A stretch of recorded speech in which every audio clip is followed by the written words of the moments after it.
This is the original esport racing game. This is iRacing.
It is delayed by a week, but we finally arrive at the Belle circuit in Detroit, Michigan, in the United States for the Apex Racing League TCR Winter Series Showdown. It's the penultimate round of the championship, and we are expecting some terrific racing between the concrete walls here. Andrew Woodhouse alongside Adam Bath with Sam Kumo on the cameras. And Adam, well, we came here for the first time, well, just over a year ago now, wasn't it? And we know how challenging it is. We know how difficult it is.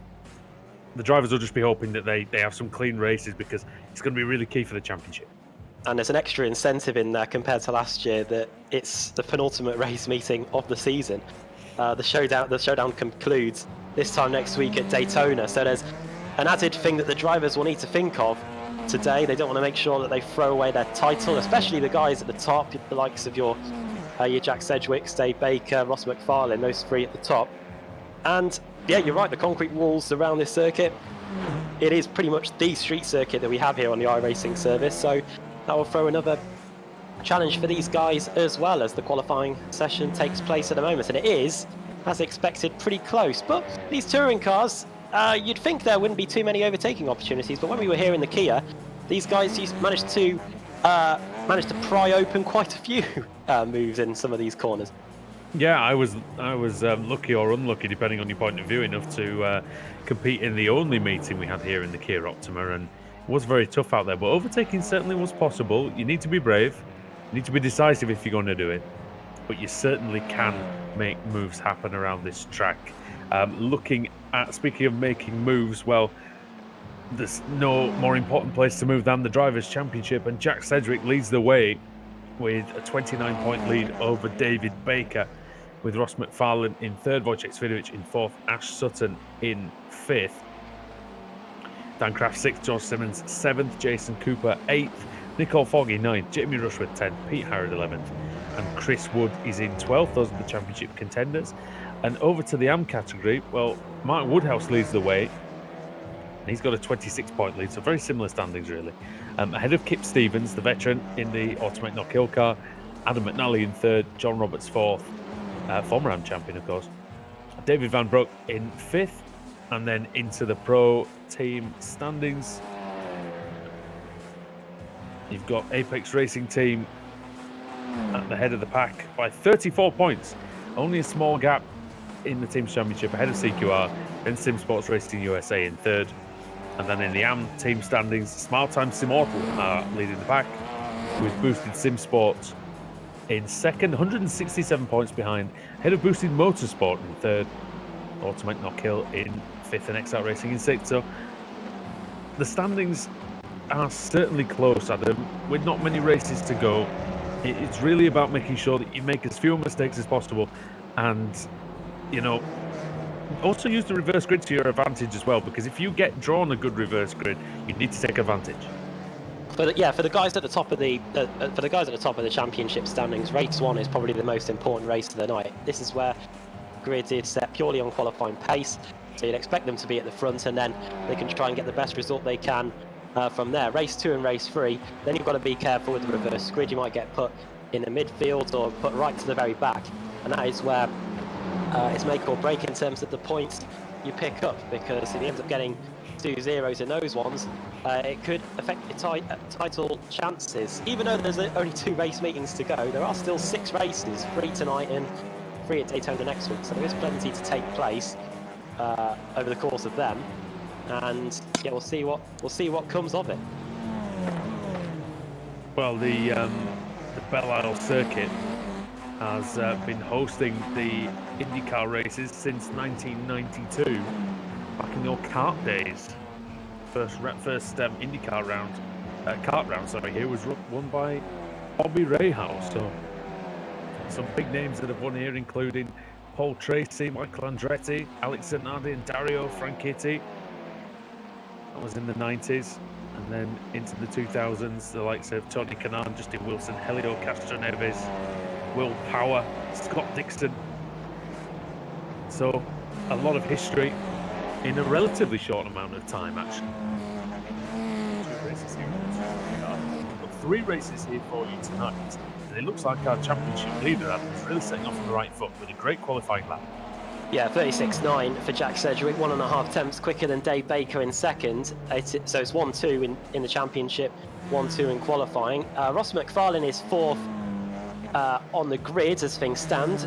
He's 3rd in the championship, as you were saying earlier. And Wojciech Svidovic up in P3, he's P4 in the championship. Just 13 points between the 2 of them, though. So a couple of positions here and there. And those 2 could swap places in the championship tonight. Ash Sutton, don't rule him out either. He's astonishingly quick. Just needs to make sure that he doesn't wreck it in any of these corners. We're looking at him here. He's going into the final section of the circuit. This is a real trouble area, especially if someone behind you tries to make an overtake on you. And now we come through the final corner here. Edge of your seat stuff as you go through this flat-out kink and over the line. Let's see what kind of time he does. He is half a second off Jack Sedgwick, and he does not improve. Miguel Freitas does, though. 1:37.278, a good time from Miguel there. He is just looking at where he is in the standings. He's not in the showdown, but he's had a good few race meetings as of late.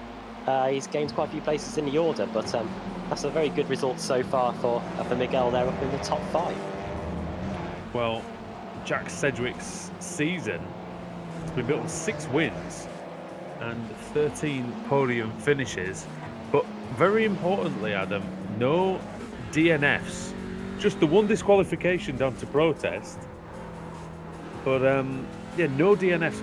Amazing consistency. You're right, yeah. And it's a consistency that we haven't seen much of from anyone in the ARL TCR or in its former guise, the BSR-TC, because of course race 2 and race 3 with the reverse grid can often lead to getting involved in all sorts of incidents, but yeah, Sedgwick hasn't had any of that so far. So I wonder if fate may intervene here, or he will pull off another great display to head into the final round of Daytona with still no retirements. Yeah, it is still the classic finish to the season at the Daytona International Speedway. And yeah, we've seen some amazing finales over the years there. I'm sure we'll see that again here. You can see how bumpy it is as we go on board with Nico Foggy. See all the bumps that the drivers have to contend with. Can you imagine what it'd be like in a single-seater, though, Adam? It looks brutal, even in the touring car. Yeah, you better have your racing gloves ready, because there'll be blisters galore, I think, by the time you finish here if you didn't. Checkered flag. The cushioned pants as well. Oh God, yeah. If we were racing here in the go-karts that we did the 24-hour go-karting racing back in May, I think I'd have to go and see a spinal doctor or a chiropractor or something. You're in Cairo Town now. The Mayo Clinic or something. Well, we're in Detroit, and Motor City, of course, home of the Detroit Lions, who I'd love to say were the best team in the NFL, but they aren't, sadly, for my chagrin. But on this lap with Foggy, then, what can he do? Can he improve on the time? Checker flag is out, but all drivers can finish their fast lap. George Simmons has got a personal best. He's currently in 12th. Personal best in Sector 3. But what can Foggy do? He's coming round this narrow section. Don't want to overcommit through here. You can very easily run wide and brush the wall. As look how close they're getting. What a camera angle. Wonder if having Freitas in front of him puts him off at all. Sometimes it is all right to have a car in front of you just to help you in terms of potential markers when to brake. But here comes Foggy through the final corner. A green sector in sector 3. Will it be enough to see him improve from 6th? Who knows then? Through this fast right kink, which, as I know from last year, can be treacherous when you have some damage. Foggy doesn't improve. Freitas does improve, but stays 5th. Also, Simmons improved, but stayed 12th. There is Lee Berridge, currently sat in 30th with a 1:39.5. See if he can improve at all. The car was a bit shaky through the fountain section. Into the final 2 corners, you can see how much the Audi is bouncing about here as he goes for the final corner, and he is ducking into the pits, so he's not going to be completing his lap time here. Yeah, he's had enough of that, and all the drivers who are still out on the track don't have enough time to improve, so they're coming in now. And the grid is set for what should be a terrific round 37. And we'll see it on the screen in just a few seconds. Here it is. Let's get into it then. 34 cars on the grid today. Jack Sedgwick is at the front of it. Dave Baker in 2nd, just a 10.5 behind. Then Wojciech Savinovic, the reigning champion, in 3rd. Ross McFarlane in 4th, Miguel Freitas completing the top 5. Then Nicole Foggy, Alex Simpson there in 7th place, and then Ash Sutton in 8th, Christian Rose, his teammate, in 9th, and Ross Balfour in P10, just 3 thousandths of a second between Rose and Ross. Jason Cooper starting in 11th, then George Simmons in 12th, 13th place for Pete Harrods, then Richard Warmingham. I think that's the highest Pro-Am driver on the grid. Then it's Ben Palmer, then it's David Von Breck, Mark Woodhouse, Pete Newman in the Knight Rider Motorsports car, Jamie Rushworth, former champion, in P19, and Dan Kraft completing the top 20. Alex Neller in 21st, then Adam Hedgecock, Simon Field, the Irishman, there in 23rd. Paul Smith, the Yorkshireman, starting in 24th. 25th on the grid is Michael Blake in the Small Times Immortal car, Smith's teammate. And then John Roberts, Kip Stevens, Lars Van Ryn, Martin Sampson, then Lee Berridge, we saw him towards the back end of the session. And then Scott Malcolm, Andrew Whitehead starting in 32nd on the grid. And then the 2 cars that didn't set times, they're going to be starting right at the back. It's Adam McNally and Rob Graham. Here we go then, 34 Audi RS3 TCRs. Gonna battle in the streets of Detroit. What is Jack Sedgwick thinking? He's on pole, leading the championship. Can he put himself in a great position to take the title? He can with a great performance tonight. Here we go.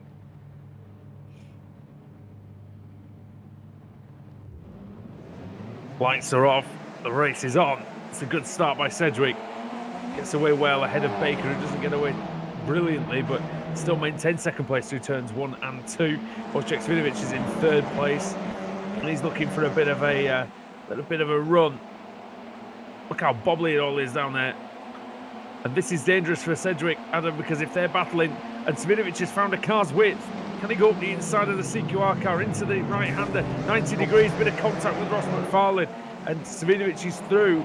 Baker just wide, and now might struggle to get back on the line because Nicole Foggy is on the outside of him.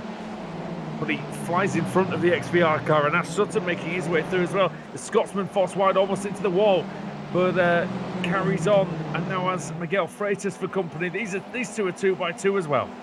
Oh, it was now a great 3 wide.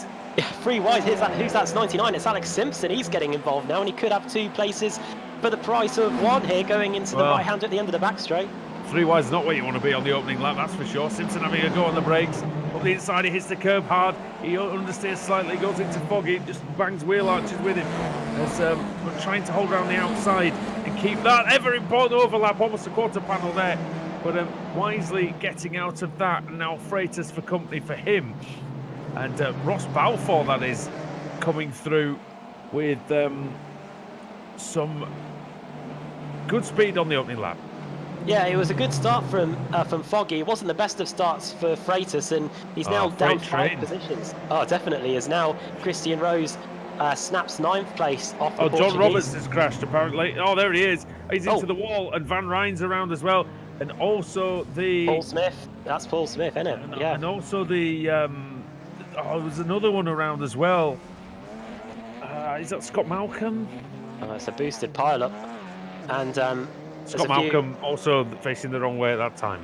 Yeah, not good if you're of a boosted or small time persuasion.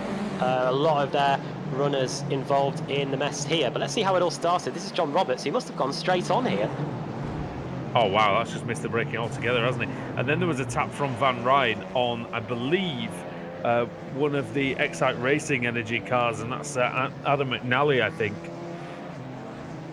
Yeah, I think he's the only one. So process of elimination and all that. I think it was. But then Van Ryn just tapped him, and that unsettled his car. Yeah. Went round into a spin, and then the rest of it was, as you saw, just collecting it. Really good start for Apex Racing team then. Cedric leading and Savinovic in second. Yeah, Apex Racing 1-2. Something's happened to Jason Cooper because he's dropped tons of places on this lap. Not too sure what happened to him. For John Roberts, he probably picked one of the best places to have an incident on the track, because most of this circuit is surrounded by concrete walls. That right-hander has got a nice tyre barrier pretty much, so he wouldn't have picked up too much damage. And it was quite out of the way as well, because he went off so early in the process of the corner. He didn't sort of cause any real issues for anybody else, apart from slight panic. I wouldn't say that incident was caused by Roberts' crash. Now, through this right-hand kink, and like I say, Adam, with a healthy car, it's fine. With damage, as I found out, it can be very difficult indeed. But they seem to negotiate it well. This is the battle between George Simmons and Pete Harrod. This is for 11th and 12th positions. And just behind them is Richard Warmingham and Ben Palmer. Warmingham feels the need to go defensive. Palmer disappeared. There he has. Simsport Racing USA car. Yeah, vanishing act there from the 102 car, but he is back. And Richard Warmingham, highest power driver in the field, as they flirts very close with the outside wall there. Yeah, a couple of guys getting very close to the wall, even a little bit too close. Oof. Warmingham having a look. Can be quite aggressive, Richard Warmingham, when he gets going. We found that at Zandvoort in the BSRTC this season as well. I completely forgot about that series. That was some fun, wasn't it? Into the right-hander then at the end of the straight, and I wonder if we'll see too many cars hit that outside wall. It juts out at the very end, so if you get a corner wrong, you don't have much time to correct it before you have an incident. So now we're going through the fountain section, which at the very end you could potentially line up a move on the car in front, but as we can see there, Warmingham defending the inside line. Oh, look at this! Oh, a slowdown for George Simmons. Now, I can only think that's as a result of cutting the inside curb at the end of the straight. Yeah, I'd say so, mate. Wow. So the double apex right-hander onto the onto effectively the straight here. Now Palmer, he really tried to set up that cutback, didn't he? Warmingham defends.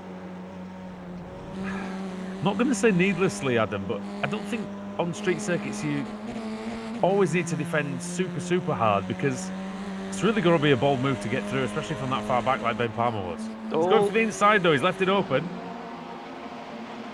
Possibly intentionally, but yeah, and there goes Ben Palmer. But you see, this is the peril that it also allowed David Van Broek to get close, and off goes Alex Nella in the background. Oh, it's all after you here, isn't it? He might lose out to Cooper. Yeah, they're all kind of being a bit polite, making a little mistake just to allow a couple of cars to go through. Adam Hedgecock's in this group as well, 21st place for him. If you're wondering why we're not showing the leaders, Jack Sedgwick leads by 2 seconds, so not really proving too difficult for him at the moment. It's quite difficult for Ross McFarlane though. He's got Ash Sutton all over him, but there, exactly that, Adam. Well, yeah, I did mention that corner could be an overtaking opportunity. Sutton was one of the first to try it, and it very nearly paid off. I think he was just a bit too tight in there, so Sutton testing the waters there. But yeah, Ross McFarlane has definitely got his work cut out for the remaining 14 minutes or so. Every corner is an overtaking opportunity for Ash Sutton, such as how strong he is on the brakes. It's just a question of where he wants to try it, though, really. Look at him, he's really got the car underneath him. Plus, he's driven a TCR car, hasn't he, in the past? Yeah, and that's why he's been... Sorry. I was just going to say, to the occasional TCR UK series, here he comes. And that's why he's very effective in this car. It's also very effective in the Kia Optima. Clean move there. And Sutton is through into third. And he'll be getting some champagne if it stays the same. Indeed, yeah. Oh, oh my word, that was close. Somebody has got into the wall as well. I just heard it. I think it might have even been Sutton himself, actually. Somebody clips that wall on that right-hander. I'm not exactly sure who it is. Alex Simpson's just behind this crew. You can see he's about 3/4 of a second. You see with the Apex car there, with the blue and white. Oh, and he does clip the wall there. Trying to get as wide as entry as possible. So careful, Adam, because even though this Audi is very sort of durable in terms of the hits it can take, if you hit a wheel on this car, you know, you are in trouble. Well, we saw that. The suspension. We saw that loads in the Kia, didn't we? That car it did have a weak spot in terms of if you hit it in the wrong way, that was it completely broken. The Audi seems to be more durable, but you're right, a hit in the wrong way, and something could be knocked out of alignment. And I guess one thing for the drivers is that if you do end up with an issue like that, it won't be as prominent because it is a street circuit. Problem for Freitas, oh no, it's just a laps car. I thought it was the one big. It was just Andrew Whitehead getting laps there. Yeah, he's had to. He says he's had a crash. Actually, I don't know if that's true or not, but yeah, he's not having a happy time of it. And here goes Jason Cooper inside on Alex Neller. He's cleared him before the corner, so a great run out of the previous left-hander down the longest straight on the track, and into 19th place for Cooper, but he's 8 positions down from where he started, so needs to get back on it. It's not the end of the world for Whitehead. He'll still be eligible for the reverse grid when we have it at the end of this one. So that is providing it doesn't get lapped again, though. Obviously, he needs to be somewhat wary of that with 10 minutes to go. Cooper on the comeback trail then. First up for him is Pete Newman, as you were saying. Newman, one of the few drivers to be where he started. He, Rose, Simpson, McFarlane and Sedgwick are some of those that have remained where they started. Oh, what's that? I heard somebody again. I'm sure they're just these little taps in the wall. Of course, if the drivers have been doing as much practice as they probably should have been, they'll know. Oh God, into the wall again. And they'll know what they can get away with and what they can't, of course. Cedric sets the fastest lap, 137.197. Terrific job there. Ahead of Foggy, who does his best lap of the race. Showing again that prodigious speed of the XVR car in the middle of the race. Seems like that's how they set their car up, Adam. They seem to get the best out of it after a few laps have passed.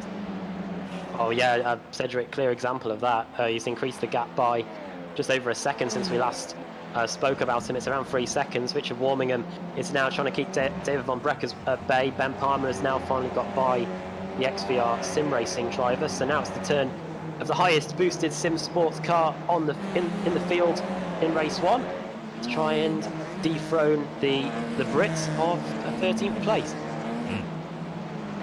It's my hand. He's been very good this season, David Van Broek. Yeah. I mean, he's come from nowhere really in terms of our knowledge of him, and started off sort of in the mid to low tier of the field really, but he's had some great performances. He had a top 5 qualifying, I believe, in I don't remember where it was sadly, but he had a top 5 qualifying earlier on the season. He's really shown that he's a good asset going forward, and someone that Booster Motorsport can really build the team around, I think. Definitely, and one great thing about this series is we do get to see a lot of driver progression in this. Cars or teams start out towards the lower end of the grid when they arrive in the BSR, in the ARL TCR, and then a couple of seasons later or seasons later, they're up towards the sharp end. Pete Harrod, he was a Club Series champion, an old Kia Series we used to run on a Sunday, and he's transferred perfectly over to first the BSRTC in this, and right now he's currently running in P11 as we look here at his stablemate Ash Sutton here, who's now got past Ross McFarlane. It looks. Well, of course, it takes a while for a champion of another series to adjust to life in a more competitive league. Take the Premier League, for example, and look at, say what's happening with Norwich City at the moment. But it's always difficult to adjust the mentality from winning every week or being near the front to actually being in some strife and having difficulties. We saw that with Pete Harrod, didn't we? I mean, he wasn't very high up in the races at first, and when he joined this series for a good couple of years, but he's actually come into his own over certainly the last 2 seasons, and really now looks like a title contender every time he steps into the car. Another example of that is Pete Newman's team, Pete Newman Media. They started out pretty much when we started covering the series the past 6 years ago now. Wow. And they ended up getting a 1-2-3 shortly before it became the BSRTC Pro Series.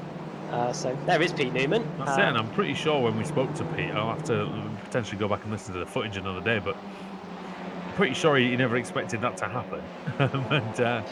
But he'll be very glad that it did. He's another one who rose through to prominence, and see him here in the Knight Rider Motorsports car.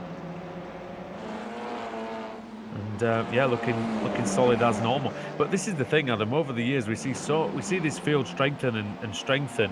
I never thought I'd see the day when you'd have the likes of Dan Craft, Pete Newman, Jamie Rushworth, Simon Field between 16th and 22nd places. That's how good the series is now. It is, and these guys have all fought for the championship in the past. And credit to those guys as well. Still, if they get a reverse grid and can get put at the front, they most of the time are still able to hold their own at the front, especially at a street circuit like this today. If any of them get put at the front, they stand a real chance of getting something in one of these. Oh, they're formidable drivers, but it shows. It's very similar to say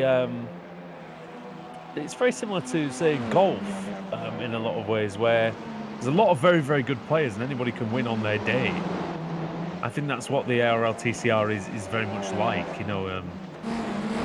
Everybody's of a very similar standard. Yeah, you get a few real standouts, but they also seem to change from season to season when people come into good form, or people have a slightly better team, or they got the car underneath them a little bit more. I mean, look at Wojciech Savidovic. Look at what happened, in the regular season, Adam.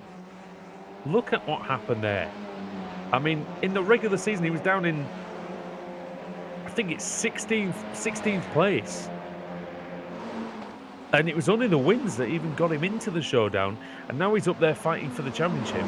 He could potentially get up into 2nd or 3rd by the end of tonight's meeting. That's just him getting the Audi underneath him again.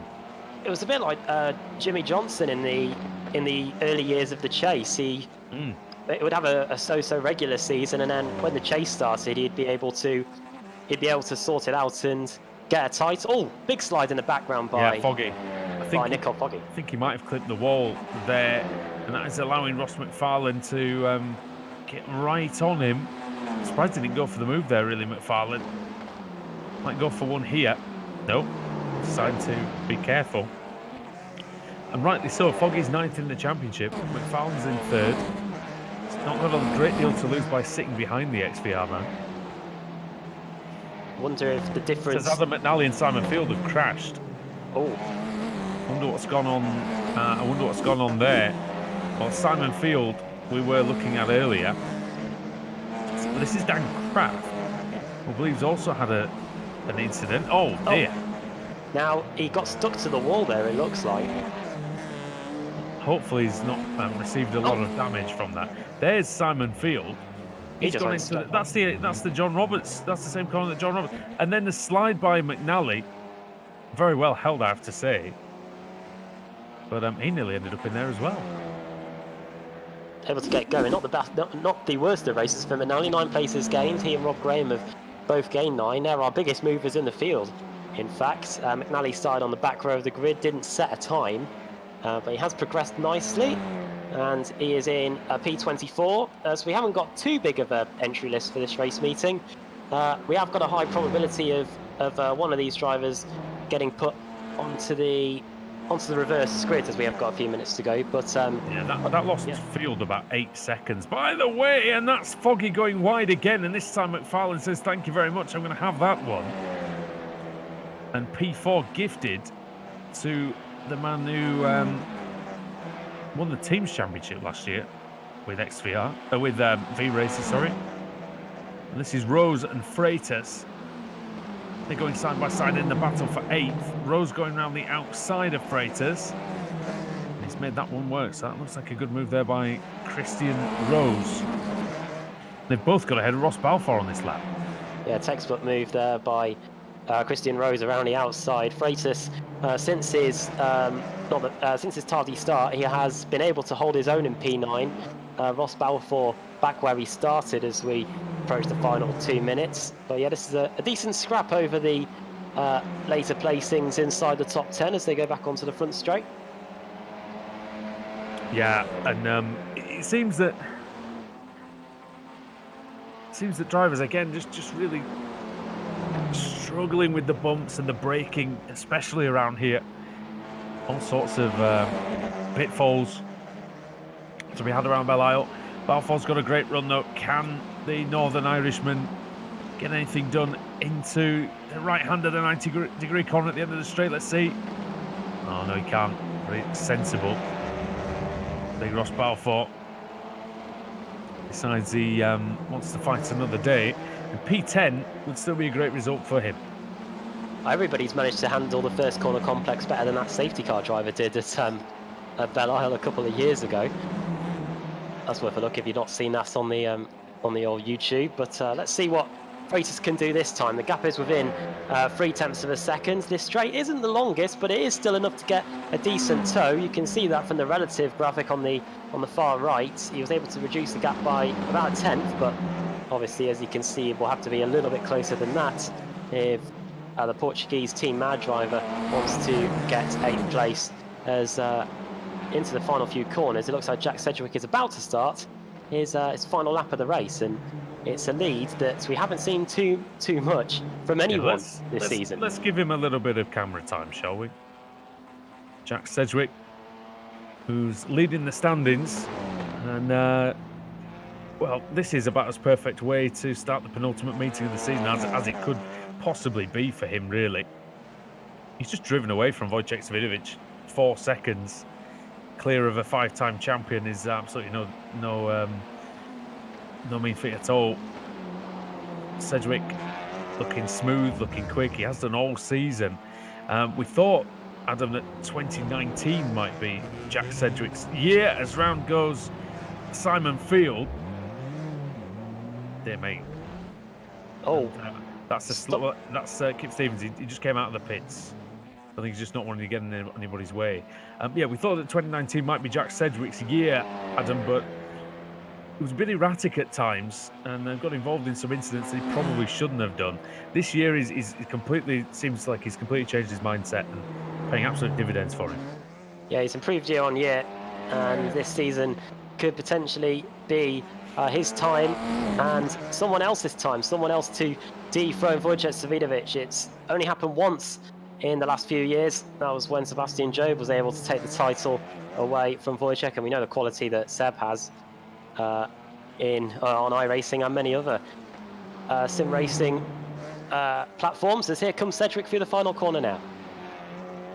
Right then, round 37 of the Apex Racing League TCR Winter Series goes to Jack Sedgwick. The championship leader will extend his advantage with that one. He'll be ecstatic with that, I'm sure. But as we said, Adam, lurking behind in P2, Wojciech Svidovic, he will start ahead of Sedgwick in race 2. Definitely, yeah.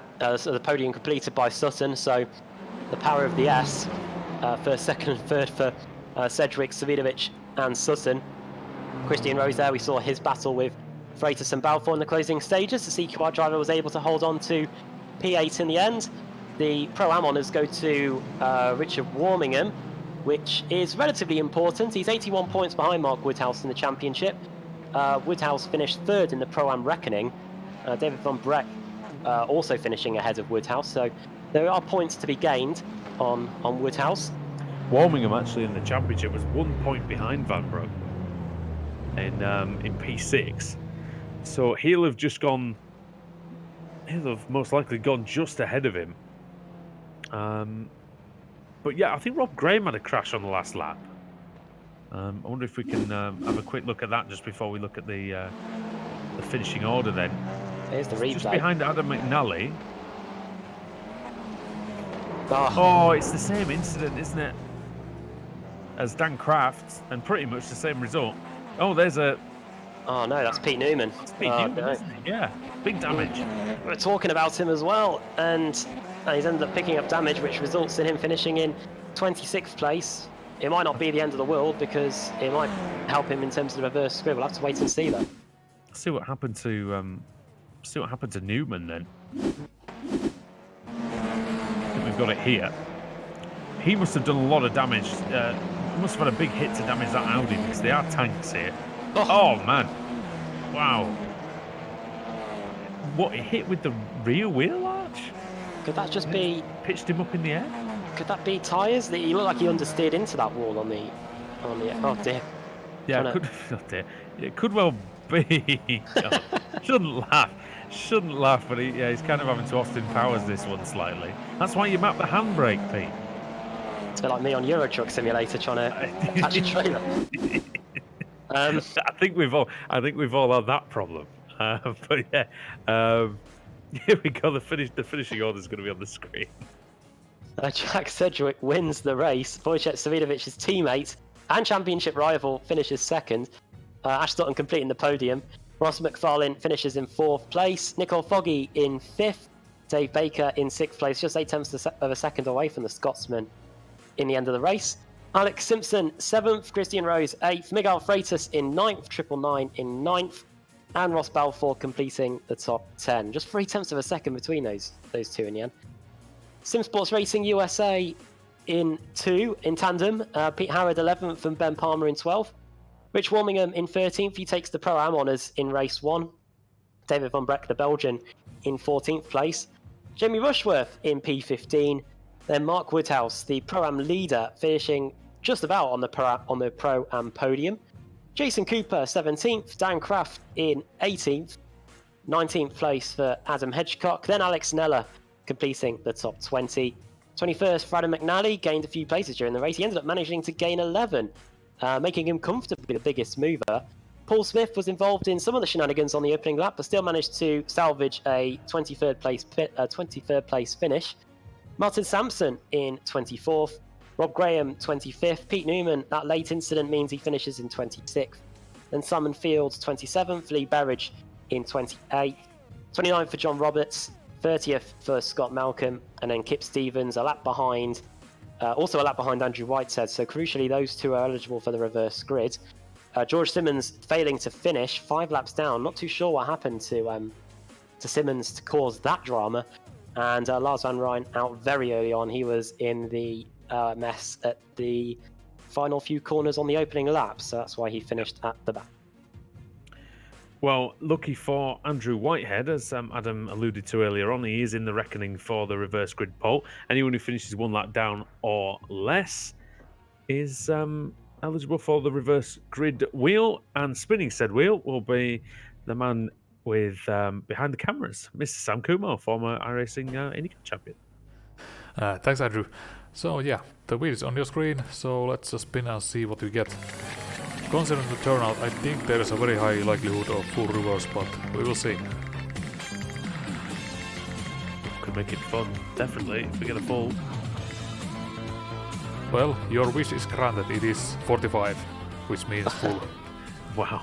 Well, Andrew Whitehead is going to be promoted to pole position. That's the second one Ted Pun of 2020. And rightly so goes to Andrew Whitehead, team principal. So Well, Adam, he's got a lot of hard work ahead of him, certainly, but he's going to have Kip Stevens behind him, Scott Malcolm, John Roberts, Lee Berridge, 3 boosted cars actually in the top 6, with Simon Field in 6th. So, well, they'll be looking for a big haul of points here. The tasty grid, that. I think this is going to be a really good second race. Here we go then. Round 2 of the evening will be with you at the other side of the commercial break here on the iRacing Esports Network as the ARL TCR Winter Series carries on. Thank you.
To the front bumper, and he hits him again now. Ray Alfala into the outside wall. He's gonna pass nearly 3 cars down that front straightaway, and he's gonna get them all done with. What amazing! Race lead to the inside goes Logan Clapman is gonna touch in. Pit press sideways. What a save! Look to the outside as Trunkett goes off. De Jong into second place. I'm going for the switchback. Oh, pinpoint driving. It's howling down to the inside. Trying this contact though. Slide left of the racetrack. Chris Benner drives it back down underneath, and he takes that second spot right back. Joker goes to Garrett Lowe. Garrett Lowe should take victory with all that contact. He's going to try and make the move around the outside the Paravolca. That's not going to work, but he's going to try and get the cut back here. Get the run out the Paravolca. That's beautifully done there. Michael Schubert, there's a little bit of door banging as well.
Welcome back to the iRacing Esports Network and the Apex Racing League TCR Winter Series. We're at the Belle circuit in Detroit for race 2 of the evening in the penultimate meeting of this Winter Series. Andrew Woodhouse alongside Adam Bath and Sam Kumo behind the cameras.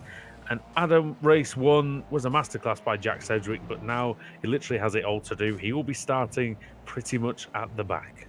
Yeah, there are only about 3 retirees from the 3 retirements, I should say, from the race. So he's going to be pretty much starting stone dead last for this one. And here on a street circuit at Belle Isle, it's going to be tough to make up places. So we'll really see what these drivers can do in race 2. Yeah, and there's going to be a lot of overtaking. It's going to be very interesting. Look at the AM drivers there, 11 of them starting in the top 12 places on the grid. Can they stay there? Let's have a look. Andrew Whitehead starting on pole. Second, Kip Stevens. Then it's Scott Malcolm, John Roberts, Lee Berridge, then Simon Field, Pete Newman starting in 7th after that late race crash. Bob Graham in 8th, Martin Sampson 9th, Paul Smith in 10th.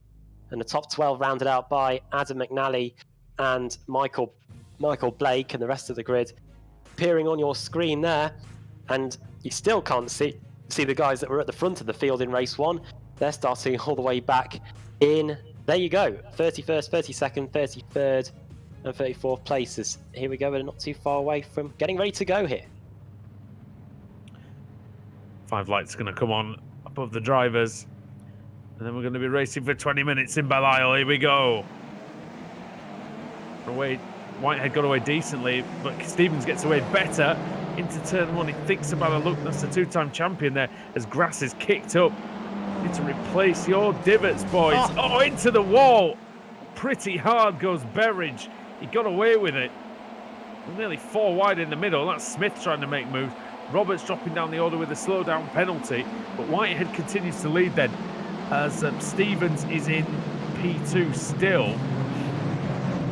And that's a boosted car. That's like broken suspension for Field. He can barely turn the car on it. Yeah, that's a real shame for him. We saw quite a lot of the boosted cars slam into the outside wall. Some have survived, some haven't.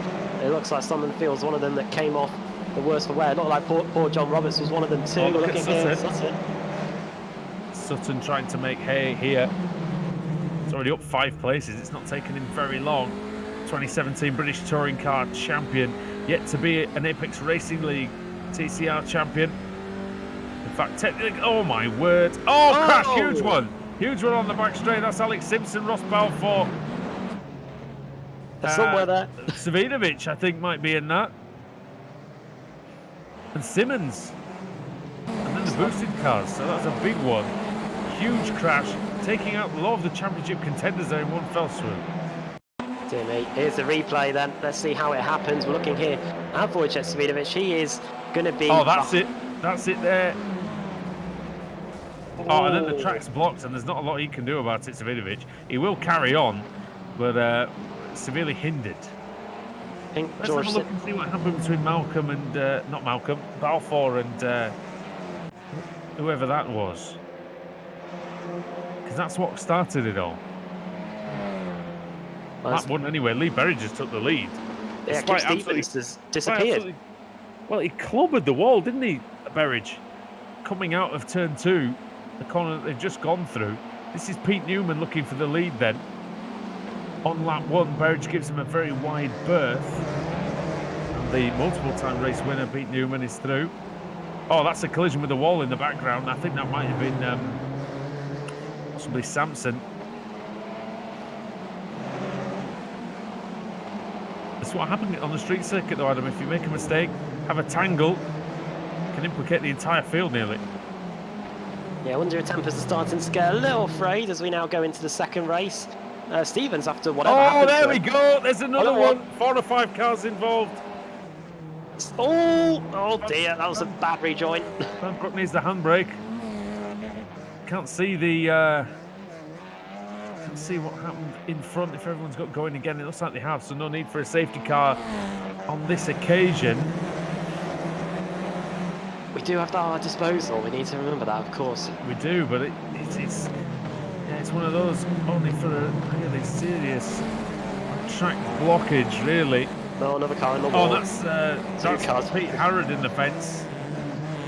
And I think that might have been... oh, my, who was that? I'm not sure who the other one was. May have been Cooper, may have been Stevens. Not too sure on that one. Stevens, I think it was. Yeah, Stevens, who started on the front row. It's completely dropped like down the order. Newman sets the fastest lap then. Ahead of Berridge, then it's Malcolm, Whitehead, Kraft. Kraft is up to 5th. That's a good start from him. He started in 15th. Brilliant job so far. See Stevens under a lot of pressure from Wojciech Svidovic, and that's Woodhouse. It's Mark Woodhouse, the AM Championship leader. And he's not going anywhere fast at all. He is literally, that is the exit. Oh, reverse. Oh. And turn. And then he goes. Aggressive reversing there. But he'll find himself quite lucky because Kip Stevens is dropping like a stone as well. Samson and Warming have crashed. Cedric has crashed. And here is, they're all around here now. Wojciech has crashed as well.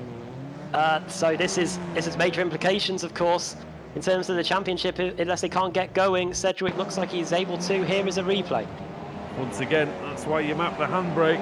But this is what happened. So it's Cedric ahead of Svidovic, and they've already gone. Warmingham, bad. Maybe, I don't know. So there was a gap to go through, and then Warmingham reversed into it. So little room for manoeuvre there. Oh, it's a difficult one, isn't it? They're all in the middle of the track. There's not. Svidovic finally gets going. He's lost over 40 seconds. Well, sit rep in terms of the Pro Drivers' Championship. This is, great for Ross McFarlane and Nicole Foggy. They're 14th, 15th. Ash Sutton as well. He's in the championship contention. He's in 11th right now. He's gained 20 places.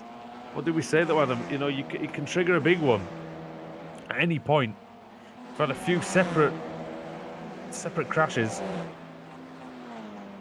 And it wasn't where I was expecting it to be, as we're free white in the background there. As Kraft and Malcolm go into battle. It looks like we've got a few small times Immortals and two boosted cars in there. That's Paul Smith. He does a corner. No, that's not great by whoever that was in the boosted car. Nella, maybe. Really, really poor braking there. Finished the job, did Nella. Probably finished him off, didn't he? I think Paul Smith, I won't be happy on his stream there. Whitehead's crashed Blake McFarlane. What has happened? What is happening out there? Oh, and another car in the wall. Oh, and that's Stevens, and Simpson just about gets through. Oh. Now, this is a real catch-22 situation here. As here comes, is he going to do the J turn? Swing it in, Michael. That's reasonably done. That's all right, is that? That's one of the better things he could have done there. Like I say, mate, handbrake essential in this car for that reason. Well then. So it's one of those as well, because from a race official's point of view, which we are kind of as well. Yeah. How do you judge one incident being more serious than another, really, around here? Because especially because the track was never really blocked, aside from a couple of seconds. So I'm just going to get my reasoning for not throwing the safety car out there right now. Oh, problem. Somebody's in the pits. It's Ross McFarlane. Oh, that must be a meatball flag, I imagine. Imagine a meatball Baker flag. joining him. Yeah. Now, this is even more drama. I would say that. Yeah, I would say that is a meatball, Adam, surely. Surely at this point. You have to ask yourself, what crashes were they involved in? Oh, Nella into the wall. Right then, it's been a while since we had to list the retirees for you. Ben Palmer out, Simon Field out, Christian Rose has been in the pits but back out on the track, Alan McNally out, Warmingham. John Roberts has just come back out as well. As is Svidovic, sorry. Baker, McFarlane, Sedgwick also in the pits, and I don't reckon he'll be back out anyway, as here comes Nicole Foggy. Him and Ash Sutton are set to benefit hugely here, as Sutton is up to 8th, and Foggy, after passing Balfour as he just brushed the wall, is now up to 9. It's got the effect though, hasn't it, of spreading out the front 10. I mean, between Foggy in 9th and Newman in 1st is 12 seconds. So we've really got a field spread for the first time in quite a long time, really, in the ARL TCR. Oh, I think that's Sutton brushing the wall, but say light hits you can get away with sometimes. But we saw in race 1 that a couple of drivers just went with the lightest touch. We saw Pete Newman's crash, but he just seemed to just brush the left rear wheel arch. Oh, and going in too deep is Rob Graham. He's going to pay for that by losing 2 spots. Although he's got the run on Sutton. Is he going to have a go back? Don't think he is. Into the right-hander at the end of the straight then. Still a solid job from Rob Graham here. We still have Foggy. 4 Pro-Am drivers in the top 10. I thought Foggy was thinking about going around the outside there of Rob Graham. Brushes the wall again. Graham goes wide. Doesn't look like he's got a lot of grip. A lot of tyres left. Foggy gets very close to the wall. Ross Balfour's had a crash apparently out there. Yeah, he has dropped down the order, is Balfour. Change for seconds. That's Dan Crafts passing Lee Berridge at the end of the straight. And that's the Sim Sports Racing USA car into second place. Can he catch Pete Newman in the remaining couple of laps? He's been lapping a good 3.3 seconds. He's still got half. We still got half the race still to go, Adam. It's not over yet. As Nella makes a right hash of that braking area there. Of course, it's worth mentioning that these guys are competing for an 1,100 quid. Oh, there he goes. But that might be spent on repairing some of these cars as Nella thumps the wall on the exit of the final corner. Tell you what, it'd make people think twice about crashing if they had to pay their own money to repair the car, to tell you that. But yeah, £1,100 up for grabs. And sorry, Adam, you were saying. Yeah, it's an £1,100 prize pool in the ARL TCR Winter Series, and the drivers can choose if they want their cut as iRacing credits and the same value to a charity of their choice, or if they just want the cash and nothing to charity. So it sounds bad, but I would take all the money for myself. I'm broke. Join the club. Jamie, it's true. No cynicism in that at all. Scott Malcolm leading this pack then in P4. Alex Nella in 5th, Jamie Rushworth 6th, and Ash Sutton in 7th.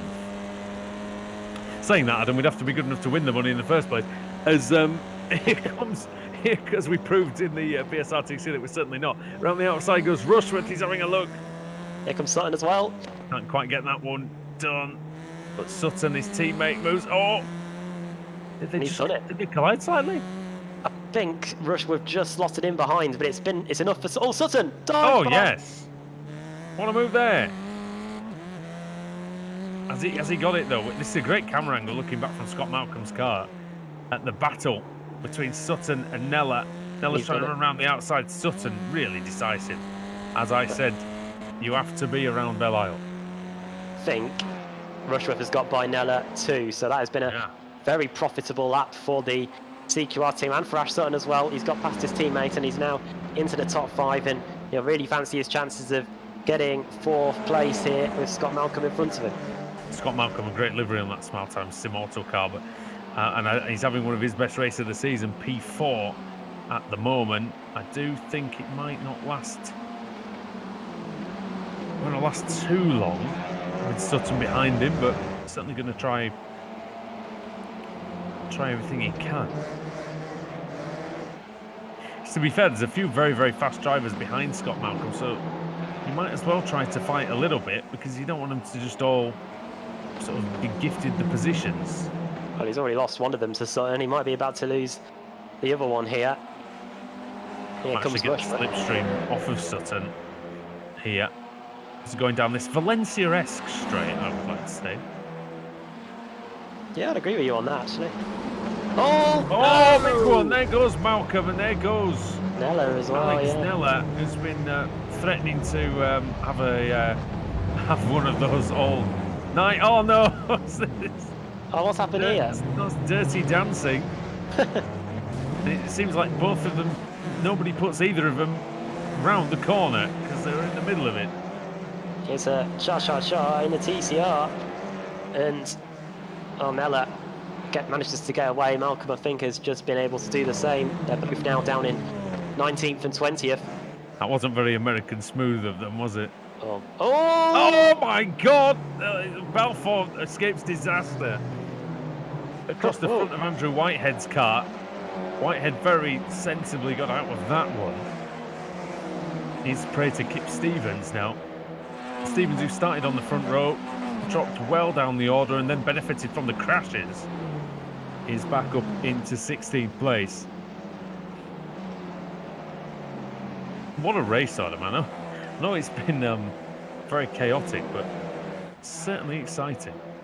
we haven't had much tonight in terms of much battling at the front, but in terms of the action everywhere in the field, it's been as good as it's been all season. As up the inside there goes Alex Nella and forces Martin Sampson out of the way as he goes through into 18th place and is now trying to get past his teammate Lars van Rijn as well. He's still on a mission. I think he made contact with Van Rijn as well. Oh, Whitehead's got some sort of issue, isn't he? Oh, yeah, that's not going to help. He's got damage, I'm sure. He was 4 seconds a lap slower on the previous lap, Andrew Whitehead. I think he would just be trying to get back to the pits. He is a race winner in the BSRTC. So it's not his driving that's causing the issue here. Has to be the car. It looks like Van Rijn might have an issue as well. He's very slow into the braking area for that 90-degree right-hander.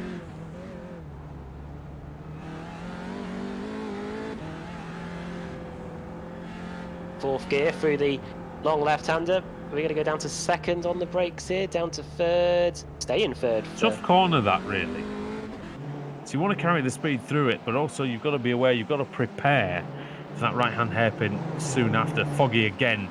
He was in the middle of the race to charge forward. He set another fastest lap of the race, 1:37.686 for the Scotsman, who the title still eludes him in this league. 115 points is the gap. Well, I tell you, he's going to be might make a few up here though. Cedric obviously out of the race, so yeah, could definitely be some dividends for him. Simpson up into the top 10 then. Alex Simpson, one of the few surviving Apex our racing boss. team cars. Yeah, we need to be nice about him. Managed to managed to avoid, of course, very good friend as well, we have to say. He avoided a lot of the crashes as best he could, really. He did start quite a way down after a good finish in race one of, well, inside the top 10. I think it was 7th, possibly. Started in 26th place, so because most of the carnage was around where he was, wasn't it? yeah, he had a small involvement in the mess on the back straight on lap 1, but since then I don't think he's been involved in anything else really. And Oh yeah, of course, yeah. And has pressed on since then. Something's happened to David Van Breck because, as you can see, he's towed back to the pits. Yeah, And it says he crashed. He's battling with Paul Smith. Goes around the outside. turn in. And Oh, far too fast into the corner. Understeered into the wall. Big hit, big impact. Out of the race in one fell swoop for the Belgian. you need to be careful that you don't hit that inside curve as well, because then you could end up bouncing out into that wall. Yeah. As Foggy's done it, he's Done got past that Wishworth. before. Done that before, mate. Oh yeah, well, Did that in 2018. So Nicole has managed to gain that place up into the top 5 now, and there's a battle on for the silver medal. Actually, no, it isn't. It's between the final spot on the podium. It's a battle for the bubbly. As here comes Bubbly. Sutton and Berridge. Sutton's trying his hardest here. Oh, if I were Lee Berridge, I would fight this as much as possible. Oh! Hands on the oh, and he's got Taking his, it out. he put his boxing gloves on well and truly there. Sutton down the escape road. He will not be happy about that, and probably about the loss of alcohol as well. Wow. Might need some after that. Well, I think we Be might have to look annoyed. at that again. Berridge and Sutton going wheel to wheel, and then, well, I think we'll It leave wasn't you quite the fighting that I envisaged, Adam, to be honest. I wonder if Sutton had the corner. I might steer clear of that. I'll let the stewards decide. I think we on should that. look at it again, if possible. So I'll be Here we honest, I go. only saw it when it was too late, to be fair.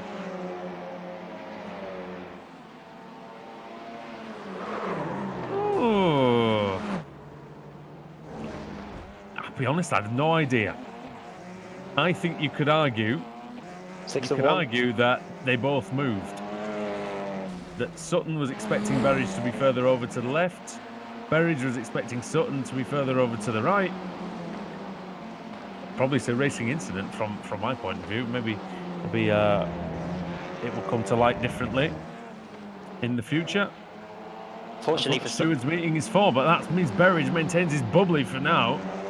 Foggy in his quest to be Le Champion, trying to get past Berridge, and we'll see if he can do it. well, this might Same be corner, the mate. final lap. Yeah, here we go. It's the same part of the circuit that the incident happened a lap ago. Will we learn from the mistakes of the previous lap? Yes, we will. Berridge just about makes the corner, but it's Foggy that goes through, and so too does Jamie Rushworth.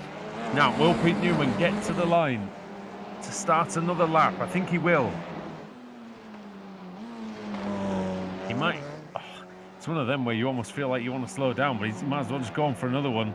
Newman, he's got a lead of 4.3 seconds.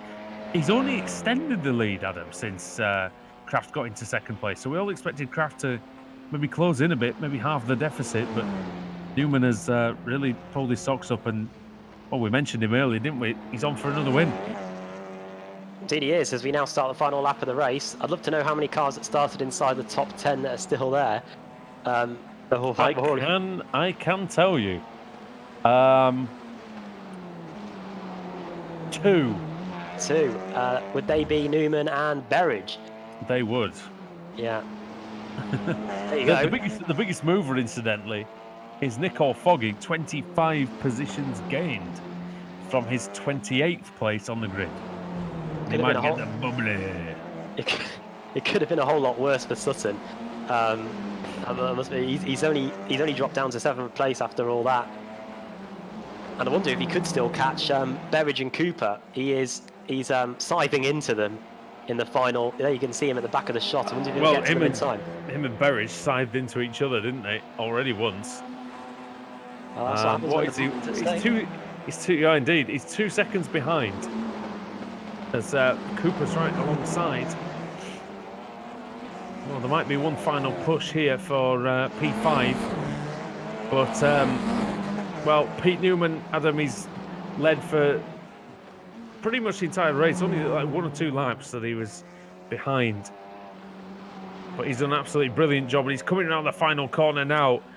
And it's been a while for Pete Newman, I think, but he's going to enjoy this one.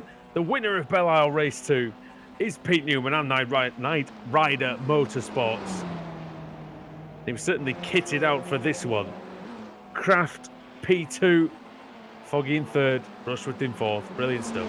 Who's going to get 5th? It's going to just be Berridge, with Cooper in 6th, and then Sutton rounding out the 7 with Freitas, Simpson and Harrod the rest of the top 10. First podium and first win of the season for Pete Newman. Wow. At least according to the stat sheet. Anyway, here comes... We said it had been a while. Yeah. Oh, that's Malcolm into the wall.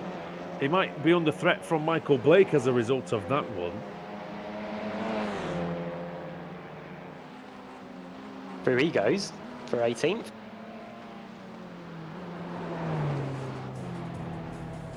Wojciech Salidovic is going to come across the line in 20th. Important that he finished, because the likes of Baker, Sedgwick, they are both going to pick up 0 points from this one. Yeah, indeed, and that's crucial for Salidovic to gain places. And we didn't mention as well that Dave Baker retired in that skirmish, and he was in 2nd in the championship. Where did McFarlane... Farlane made it back out, but he did finish in 20... There he is. He finished in 27th. Oh, there it is, 27th. Yeah. So, but he won't score any points either. More than 2 laps down, is it? Yeah, because he was in the pits for 10 minutes. Yeah. So 27th place. So he will start ahead. Ironically, he'll start where he finished. so he will start ahead of Baker and Sedgwick, which it was a reason to get back out there if humanly possible, I guess, to get a better starting point. But so McFarlane goes ahead of Baker and into second place. Sorry, Svidovic goes ahead of them both into second place in the championship. McFarlane goes ahead of Baker. And then Sutton will have probably gone into third, actually. So we'll see exactly before the final race of the evening what the points are going to be. But for now, the finishing order's on the screen. There you go, Pete Newman, first podium and first win of the season for him. I'm just trying to see where his best finish was until then, actually, as I scroll along his sheet. I think his best finish was 6th place, and that was back at Catalonia a long time ago. That one. Second place for Dan Kraft, who couldn't close him down in the end. P3 on the podium for Nicole Foggy and Jamie Rushworth in 4th. Lee Berridge finishing in 5th. Highest Pro-Am driver there was Lee. 6th for Jason Cooper. Ash Sutton, he could have been on the podium if it wasn't for he and Berridge colliding. It would have been some bubbly for him, but instead it's a 7th place finish, which isn't the end of the world considering the fate of the other drivers in the title fight. 8th for Miguel Freitas, that's 2 top 10s in a row tonight. 9th for Alex Simpson and 10th for Pete Harrod. 11th for Rob Graham, Ross Balfour in 12th. Paul Smith overcoming his bad race 1 to finish 13th. Alex Sneller 14th, 15th for Kip Stevens. Andrew Whitehead in the end managed to nurse a pretty damaged car, it looked like anyway, to 4th to 16th. Then Lars van Rijden 17th. Michael Blake gaining a place on the run to the line to finish P18 ahead of Scott Malcolm, who finished 19th. 20th for Wojciech Svidovic, the reigning champion, crucially staying as a classified finisher. John Roberts looked like he hit the wall at the start and ended up finishing over a minute behind. 1 lap down Adam Hedgecock and David Von Breck, so they will be eligible for the reverse grid if it's another full, or another big number anyway. 2 laps down, not classified, Martin Sampson, Simon Field also, George Simmons, that's 2 0 points in a row for him. Not good for Apex's Teams Championship, and that is pretty close with CQR, so that could make things interesting. Ross McFarlane, also DNF, even though he did cross the line, he's not a classified finisher. David Baker, no points. Jack Sedgwick as well, no points for the championship leader going into this race meeting. Then it's Anna McNally, Mark Woodhouse, the Pro-Am Championship leader, picking up no points in race 2. Rich Warmingham, Christian Rose, and Ben Palmer completing the finishing order in 34th place. All right. So where is the reverse grid wheel going to fall? We'll see that in a moment. And Sam Kumo is the master of the wheel, so we'll see what he brings. The wheel is on your screen right now, so let's spin it. Also, Andrew, we do have some viewers complimenting your excellent French. Oui, merci.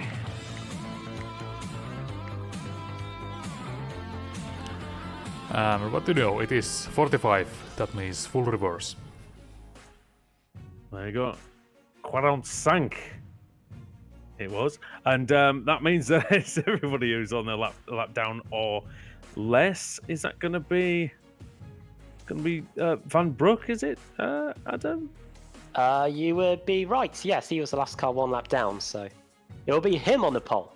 So it's going to be a boosted 1, 2, 3. With Svidovic in 4th. Wow, he's going to be happy. Look at the points gain that he got in that last race, and now he's been given a sort of a 20-place head start on a lot of his competitors. So we'll see what he gets when we come back on the iRacing Esports Network. Don't miss this one. Only 4 rounds to go in the ARL TCR Winter Series. You'll see them all here live.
inside wall. He's gonna pass nearly 3 cars down that front straightaway, and he's gonna get them all done with. What amazing! Race lead to the inside goes Logan Clapman is gonna touch in.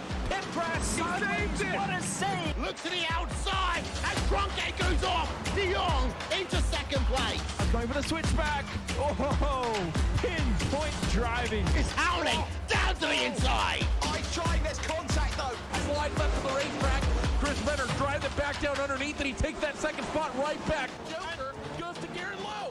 Garrett Lowe should take victory with all that contact. He's going to try and make the move around the outside the parabolica. That's not going to work, but he's going to try and get the cut back here. Get the run out the parabolica. That's beautifully done there. Michael Schubert, there's a little bit of door banging as well.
Welcome back to the Motor City. And the final round here on the iRacing Esports Network on the ARL TCR Winter Series, final round of the evening. Only 4 to go in the season. Andrew Woodhouse, Adam Bath, and Sam Kumo bringing you all the action from the second reverse grid race of the day. And there's the grid, Adam. Yep, and it's another interesting one. David von Breck starts on the pole. His boosted colleague, Adam Hedgecock, starts second. And it's John Roberts in third. A second bite of the cherry for John after the incident at the start of race 2. And then it's Wojciech Savidovic fourth, Scott Malcolm fifth, Blake Van Ryn, Whitehead, Stevens, and Nella completing the top 10. Here we go. So you would probably expect Savidovic to take this one, but he's got some competition. Boosted her on the pole. Van Broek gets away really well. Great start from pole, the best one we've seen tonight. Hedgecock second, Roberts third. Roberts has got an important job to try and keep Savidovic behind. Can't do that. Savidovic flying out of turn 2 with a great start. Sutton in the wall, and this is going to be a big one. Backwards. Oh dear. Fortunately, Womingham gets out of the way of the CQR car, and I think we're okay to carry on racing. oh, someone going straight on. Oh, that's 2 cars in the runoff area. That's an Automec car. And the Martin City Sports Sampson. USA. Martin Sampson and I don't know who. Freitas has retired back to the pits, so not the best start for him. Josh Simmons' internet continues to be powered by a dead hamster as he disappears again. Van Broek leads the way then over Hedgecock. It's saying second and third on your screen. Don't worry, this is the battle for the lead. Just a quirk of the iRacing system, the timing system. That the cars that have pitted in, of course, get put back into the pit lane, which is actually ahead of where these guys are on the track. But when they come past the start-finish line in 2 or 3 corners time, you will see that switch over again. Good defensive driving so far by Hedgecock to keep. Oh, spinning in the background. That was a crash. It was Rob Graham getting hit, I think, by Rushworth possibly. Yeah, Rushworth, Graham, Newman maybe involved. 3 wide. 3 wide with the winner of the previous race. Newman, bang, take that, he says. Oh, take that one. That's a big one. That's an Automec car with the front completely ripped off. That's the new iRacing damage taking centre stage for you right there. No splitter. Wow, big incident there for Cooper. What's going on here? They need to give a bit more space, I think, these guys. Here comes Savidovic a second up the inside of Hedgecock into turn 3, and he's through. Yeah, can he keep it? Wojciech Savidovic, it looks like he can. Oh, crashing again. Nella and Malcolm. There goes Alex Simpson through. Oh! It's all going off at the previous corner. Everyone was very slow through there. And we're looking at Woodhouse. Woodhouse going slowly. I think a slowdown maybe for him. Bad meeting for Woodhouse. He was leading the AM category at the start of the night, Adam, by 25 points. He's now in third and dropping down the order in this race. It may have been a good race too. Slowdown penalty for an Apex car, it looks like, as well. Gonna have to get that out of the way of him. Oh no, it's a V racer. Must be Ross McFarlane. Oh. He's back down to pretty much where he started in P28. Talking about nights that haven't really got any better since the first race. McFarlane's not had a great one. On board with Woodhouse. Really bumpy, a little bit of the bobbly through there. It was a good evening for Freitas until race 3. Wojciech Savidovic sets the fastest lap then. As he pursues David Van Broek for the lead. Let's have a look. That's Sedgwick going through.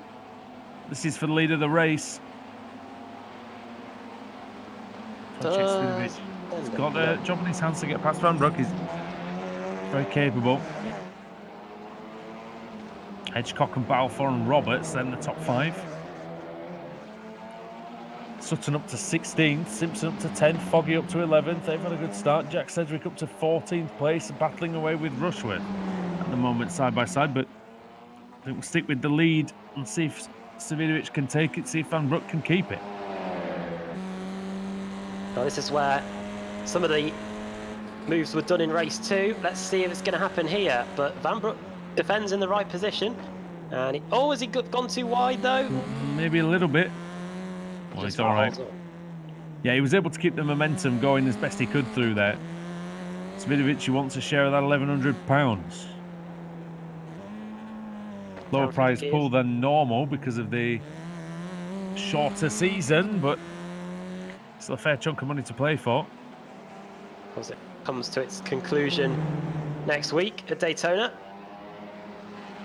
Yeah, and you can see all 3 races live on the iRacing Esports Network from 8 PM UK time.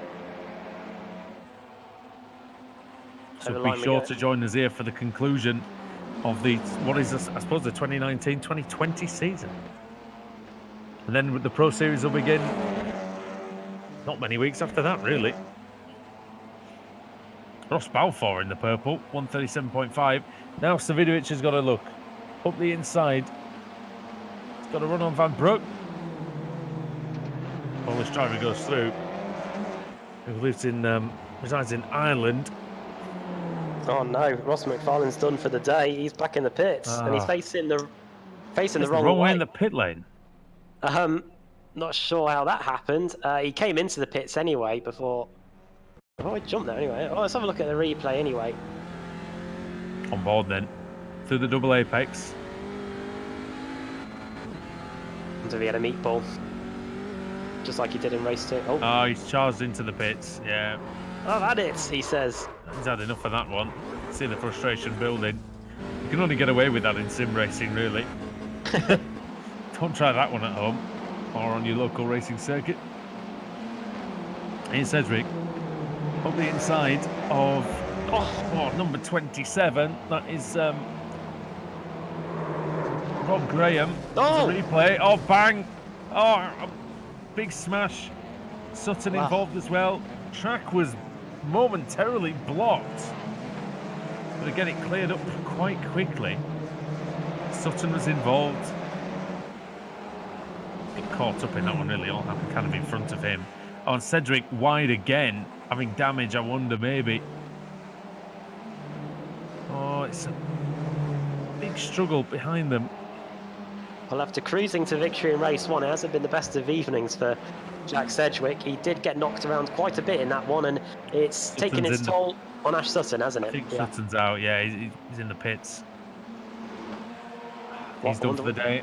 What that could do to his title aspirations. Well, he was only 5 points behind Wojciech Svidovic heading into this race. Would have needed a good race, Sutton. And he won the Jack Sears Trophy, then he won the BTCC in his second season. Oh, sliding through goes Michael Blake. Now, Rob Graham and Pete Newman have crashed, apparently. And Newman's towed back to the pits. Yeah, so that must be quite a big one for the winner of race 2. He won't be winning this. What a camera angle! Oh, it's Woodhouse. Going through on Graham, who's having a bit of a shocker in this race. Oh, slow car. That was Woodhouse. He made a right mess of it. Looked like. Pro-Am update for you in that championship, but going into this third and final race. Don't really know. There we go. It's Kip Stevens that now leads the Pro-Am title fight, with Roberts 30 points behind him. Woodhouse is down to third. It's amazing how that can turn, because Stevens was having a shocker at the beginning of race 2, wasn't he? Started on the front row, dropped all the way down into the mid-20s, somehow comes out of it leading the championship. Only Kip could pull off that act, and that Houdini act. P9 in this race, going nicely. And behind them is Paul Smith and Alex Simpson. Now, they've got a bit of a history on them. And I remember in the Pro Series a few months ago, them two having a coming together, which ended a bit acrimoniously, I have to say. Oh, at Donington Park. On the inside goes Nick-Off Boggy on John Roberts. That's the XVR Sim Racing car through into 7th place. I wonder if he's going to be Wojciech Svidovic's closest challenger. Oh, I think there's a problem for McNally. Oh, no, that's turn 1. Excite Energy car. He's managed to get it off the racing line. Now he's back on the racing line. You've got to be, I'll tell you, you've got to be careful not to get high centered there, which is really easy to do. And he carries on with a cracked bonnet there. Svidovic on his merry way. He's not even at half distance yet, Adam. So much has happened already. It really is the Talladega almost of the ARL TCR, isn't it? Very unpredictable. To see the track conditions there. Coming up in the sim on, well, just past 20 to 8. And 26 degrees is the air temperature, track temperature 27, so you can see that it's cooling off a lot here. Which will mean that the tyres are in good shape, Adam. The drivers will be able to push quite hard. Yeah, definitely in this final race. I wonder if in the opening race of the day, we were seeing tyres get scorched, because we did see a lot of crashes towards the very end of the race. And Nicole Foggy still got plenty of tyre life left. Right on cue, mate. Yeah, over a second quicker than anybody else. Wow, 36.9 compared to Wojciech's 37. Oh, and he comes on the inside of the Sim Sports car. And that's Pete Harrod, who had to take avoiding action. Trying to get that slowed down. He was squirming all over the circuit. Still round the outside, Harrod. Very brave, very decisive. And maintains that one really, really well. That was great. And somehow I sense it's not over yet. Oh my goodness, John Roberts. That's the same corner as before. It's a different accident for him. 2015 AM champion. Oh, that was like doing a wall ride there. It's like a Tony Hawk game. Look, up on there, does the FS 50-50 grind on the side. Then lands on the crash mat at the end. Lands on the mat. He did not collect skate though, so he won't be moving on to the next level. No combo either. Absolutely none. I think he tried to manual it when he got down, but it didn't work out very well for him. It's not gone well for Boosted in a lot of ways tonight, has it really? They've been in the action. Not all of it has been the type of action that they've wanted, and now they've got Jack Sedgwick in behind, who's also had a poor evening. Both the leaders, Adam, both the championship leaders coming into tonight have now fallen to P3 in the championship. It's not been the night for anyone sitting at the top of the championship order, as here comes Ross Balfour. He won second place of David Van Broek. Up the inside he goes, and the boosted car. I don't know where Van Broek's going, to be honest. That's a second miles of space. Similar line to when Wojciech got past him. Wide berth, but he remains the highest Pro-Am driver in the field as Balfour now moves up to second. Balfour nearly hit the wall there. He's really charging hard. 3 seconds to Wojciech Svidovic. Can he bridge that gap? Man who drives for Core Sim Racing. He's an independent in this championship, but that's who he's affiliated with.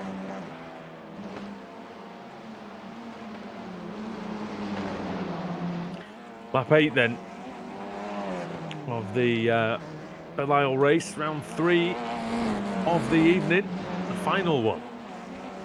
And the penultimate meeting. Of course, we finish at Daytona. The last race is going to be under the lights as normal on the road course there. And we've seen some amazing drama over the years in Florida, Adam, and I'm sure we're going to get a finale to savour. You can forget 2015, that was the craziest one of them all. We had a photo finish in race 1, literally a dead heat. And then we had the title decided pretty much in the final corner of the race. So much so, I can't even remember who won the dead heat. That's how close it was. I think it might have been him that just took it on the. I can't even remember. I think it was Job and Wojciech, wasn't it? I think it might have been. It was, but I don't know who won. I'm gonna say I think it might be Job, but but yeah, that was a long time ago. It's gone down in such history, we've forgotten what happened. Blake Foggy at the inside then. And he goes into P5. Oh, off! Alex Simpson in the grass. And I think I like tap of the wall there. And not what he wanted. I wonder if it kind of comes from being a bit on his own. Your mind can wander around the street circuit though for some reason. when you're not quite in that absolute zone, sometimes you can get just past that zone, though. Maybe that's what he did. But he was lucky that it's one of the few places, Adam, with even a tiny runoff area. Not too many corners have it, really. Especially this area. This area doesn't have anything to save you at all. It reminds me of Adelaide, this bit, a lot. With the grass and the high curbs, concrete walls on the circuit, but kind of yielding just a bit to give a bit more space to the track. It's a great circuit, this, you know. I always used to think, watching the races, the IndyCar races, over the last decade or so, that it was a bit of a Mickey Mouse track, and it was a bit of one of those nonsense ones, a bit like St. Petersburg. That's a bit sort of, it's kind of dull, but it's a great circuit, having driven it. And there's some challenging corners, some interesting technical sections. And here comes Pete Harrod, and he's trying to make a move on Michael Blake. Then into P6. Harrod outbreaks him nicely. I wonder if Alex Simpson can take advantage in P7. Sorry, P8. Rushworth versus Smith. Is that Rushworth going ahead of Smith? I think it is. Yes, it is, yeah. So that's the CQR car up into 9th. 11 places gained for Jamie. 6th in class in the Pro-Am categories. He just drifted a little bit wide there on the exit of the right-hander onto the back straight. I think Paul Smith's had some reasonable speed here tonight, just not been able to show it after getting involved in a couple of crashes. Ash Sutton has left the pit lane after being in there for 9 minutes. In fact, he was in there for 8.5 minutes, then he went back in, then he's back in again.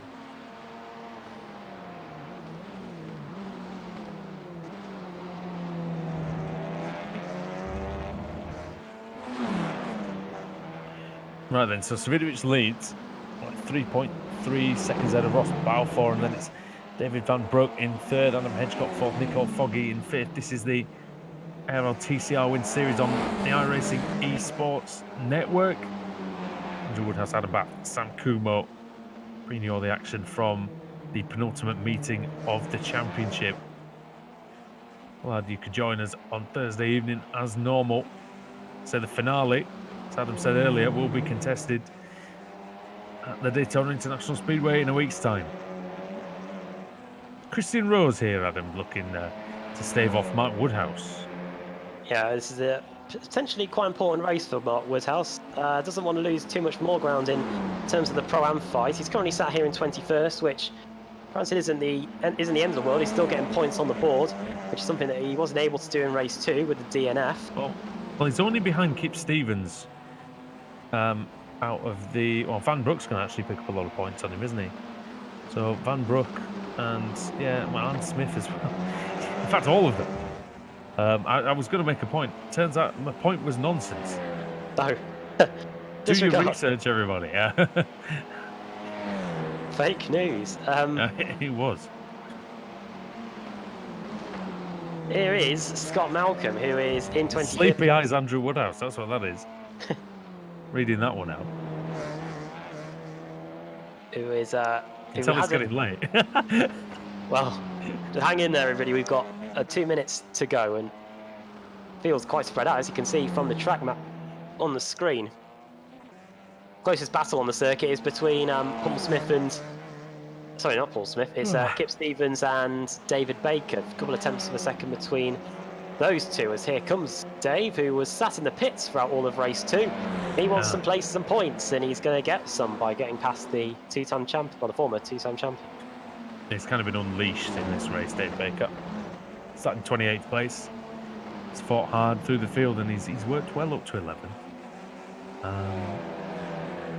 Yeah, very solid race indeed for Baker. He needs that as well. He's dropped down from 2nd in the championship to 7th. But he's going to go ahead of Jason Cooper here, I think. At least. And he's getting points on Sedgwick. It's all shaping up to be a brilliant race meeting next week, Adam, because you've really got 7 drivers in in with a big shout of the title, and then 2 or 3 others who aren't mathematically out of the equation. It's really shaken things up, I think. If you remember at the beginning of the evening, I think Cedric had a 20 or 30 point cushion over the next car behind him. And now he's not even leading the championship. Looking at Cedric here, who has now arrived on the rear, on the boot lid of Dave Baker. I wonder if we might see a change of position here very late on as we're about to start the final lap of the race. I wonder if after the night that both of these two have had, if they may want to just kind of stay put. Oh, well, that's not in Jack Cedric's vocabulary. Great shot, this. Oh, amazing. Oh, Wow. Baker to lift there.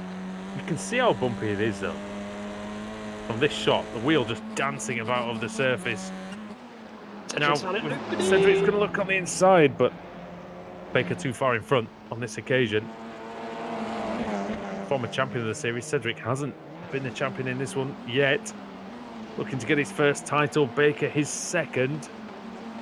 Been dealt a blow today, Baker, but still in with a shout. And now, Adam, this is the time where you need to fight with all you've got. Yeah, no time for messing around as Oh, Cedric wow. trying everywhere. Great move by Baker to just dive around the outside and to keep that place. And again, brilliant shots, fantastic shots. This great street circuit. But Wojciech Savidovic, Adam, has done what he needs to do. And he's had a good night. Finished second in race 1. Okay, he struggled in race 2, but he's leading the championship. And he's going to extend that lead here because he comes out of the final corner. He's just got the kink to go. Wojciech Savidovic unbelievably puts himself in the championship lead with only 3 races to go. Absolutely astonishing, Adam. He was in 26th in the championship with about 2 regular season rounds to go. Win number 6 of the win number 5 of the season. 5. Yeah. And I wonder if it could be the most crucial of the season so far for him. I tell you though, they don't make him like Wojciech Savidovic. You know, he's unique in that way. Like he just shows up to these showdowns and he just gets it done, Adam. I know he's got 3 rounds to go, but he just gets this done. He's a master of it. The master of this showdown format. Well, He's peaking at the right time. with his titles from 2016 onwards, the contenders have all come and gone. Like Baker was his nearest challenger for a couple of those seasons. McFarlane, Alex Simpson was the closest to Wojciech in 2018. Foggy, but the one constant is that Wojciech Savidovic always ends up winning the title. Can he make it 6? You know, it's funny. It's the first time in this winter series that we've talked about 6 times, because he hasn't been anywhere near the contention, and now he's right there, and he's ahead of everybody. It's really astonishing what he's done. We'll hopefully bring you what the points look like before we leave you tonight. We'll give you the Pro-Am and the team standings. Here's the finishing results though. It's Wojciech Savidovic that wins the final race of the day.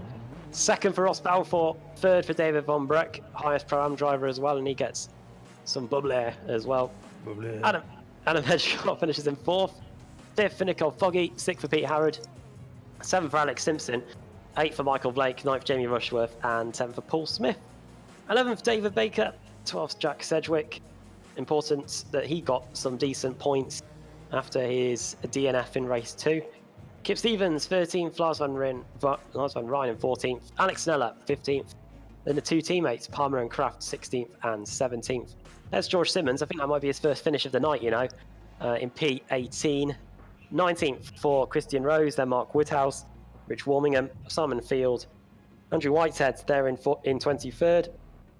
Then Martin Sampson, Scott Malcolm, Jason Cooper, the last classified finisher, and the cars that didn't score any points. Adam McNally, John Roberts again. Ash Sutton, no points. Lee Berridge out. Rob Graham out. Newman also out after that race 2 win. Ross McFarlane, that's double DNF for him. Wow, that's really painful in terms of his aspirations. And Miguel Freitas, 2 top 10s before this final race, but he ends it right at the back. A DNF for Miguel Freitas. Yeah, and it didn't go well in that last race for the Portuguese driver. What a turnaround for Wojciech Svidovic, as we've said. Really has become, even though it hasn't been the story of the season, he's becoming it with every single race, and is advanced through the championship. And we're going to see him lead the way into Daytona. Obviously, penalties permitting and things like that. But what do everybody else have to do to beat him, Adam? Because he just seems to be like a machine out there.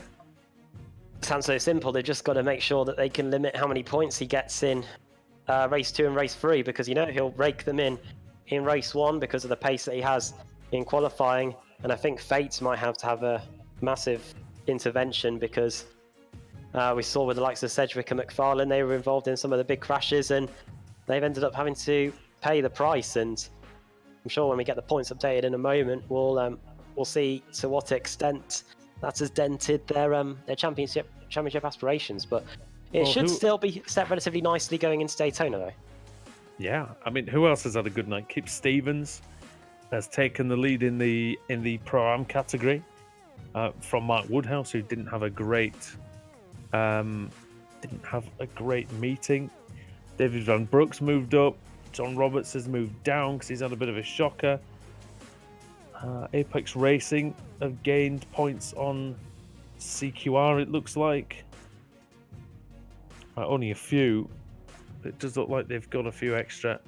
And Simoto, Smile Time, they've got a big lead now. It's well over. It could be over 200. Could be over 200 points now. So they've got it in. Well, not exactly got it in the bag. They've certainly.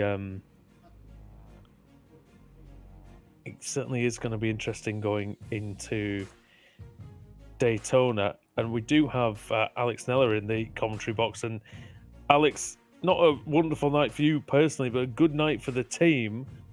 In terms of the championship, he's still just about in the fight.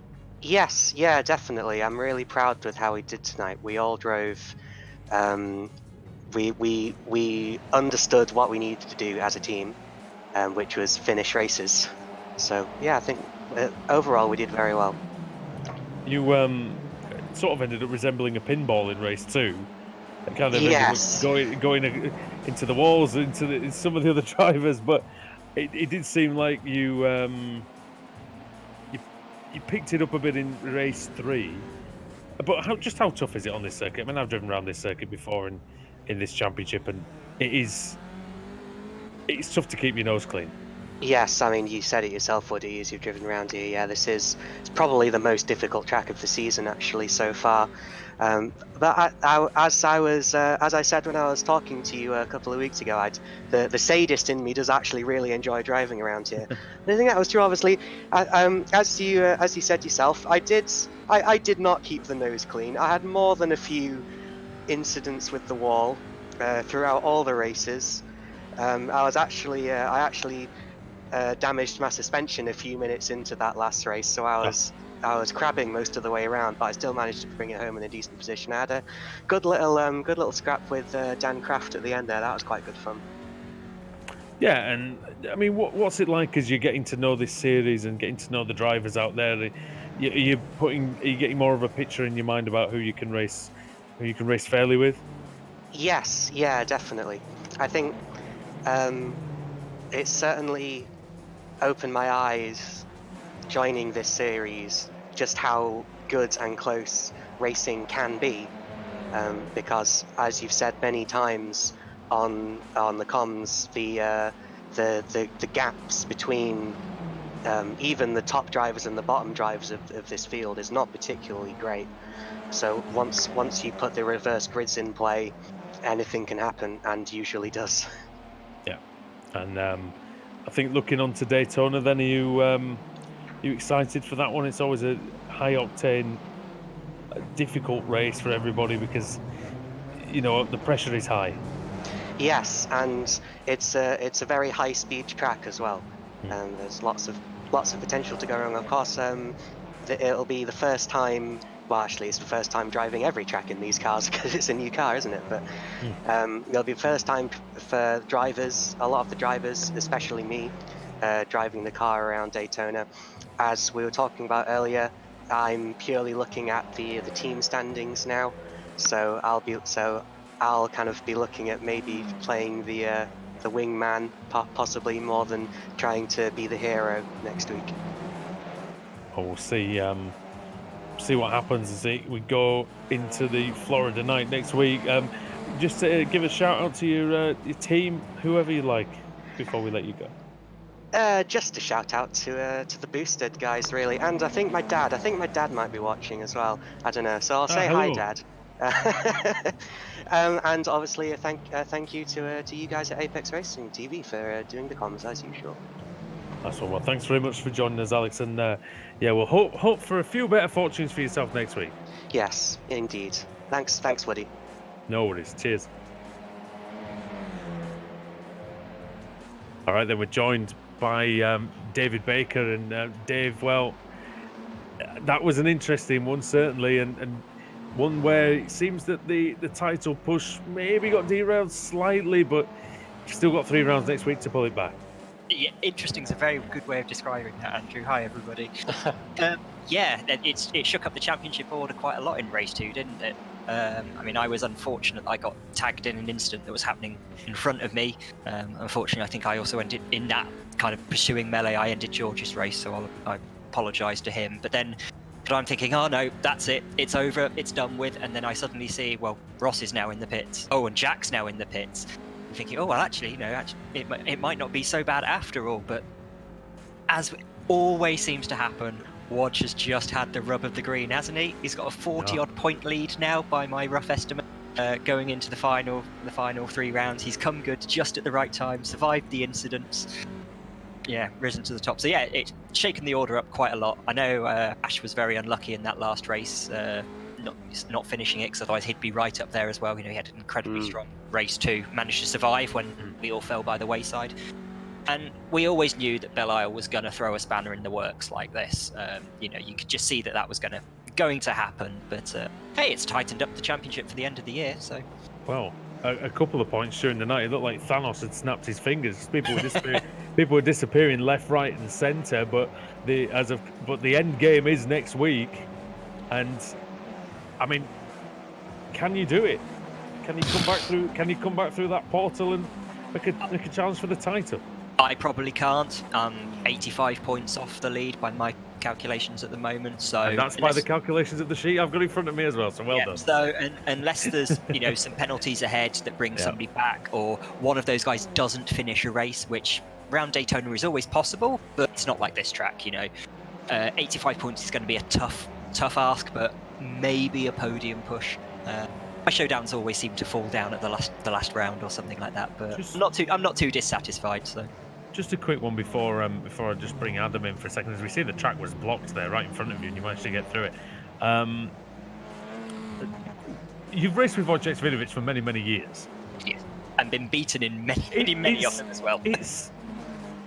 We were saying, because I mean, the 3 of us have been around for a long time in this league now, watching and driving in it, and I'm absolutely astonished that he's ended up going into the last round with such an advantage. After 8 weeks, I think he was in 26th place in the Drivers' Championship. What is it that he does that makes him so dangerous out there and potentially on course for a 6th title? He survives. Not only is he quick, he pushes when he needs to. I mean, I guess you caught it on the broadcast in race 1. I was over the moon. I managed to out-qualify him, start on the front row next to Jack.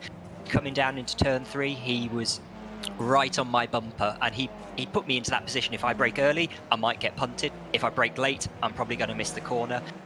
He knows how to control the situation and make other drivers kind of do what he wants them to do. He's very, very good at that.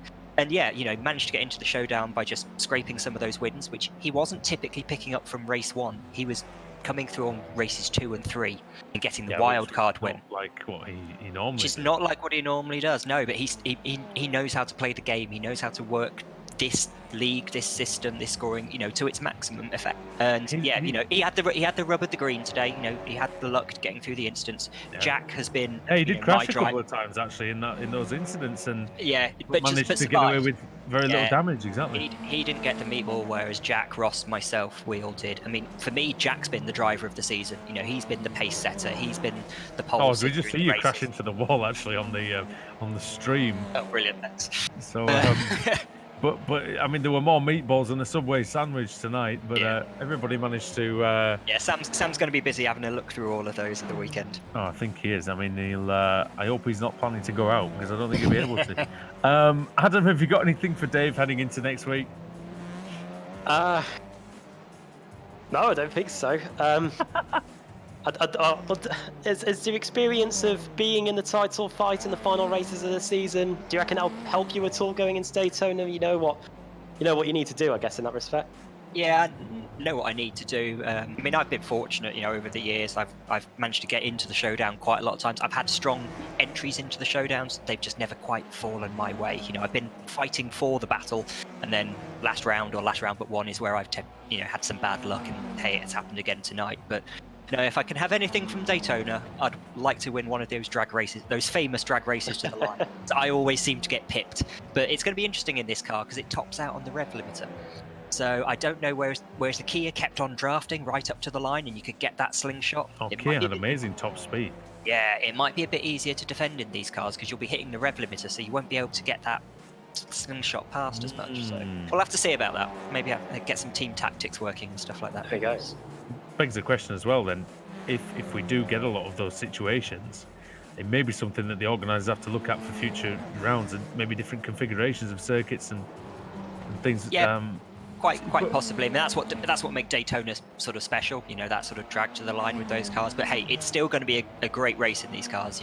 Side by side on the oval, side by side through the infield. I'm sure we'll put on a good show with the fireworks and everything. No, I mean we've been to some high speed circuits this season, and it's still been fun races in this car. So we'll see. The tandem drafting work at all, or are they still top out anyway?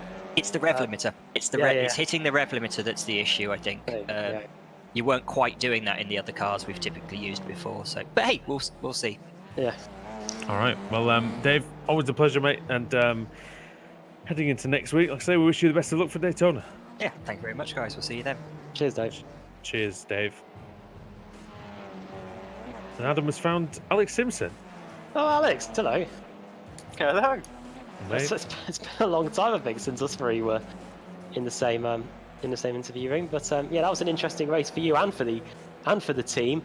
A solid evening from your end, though. I think you managed to get three finishes, which is better than some of your teammates were able to do, I think.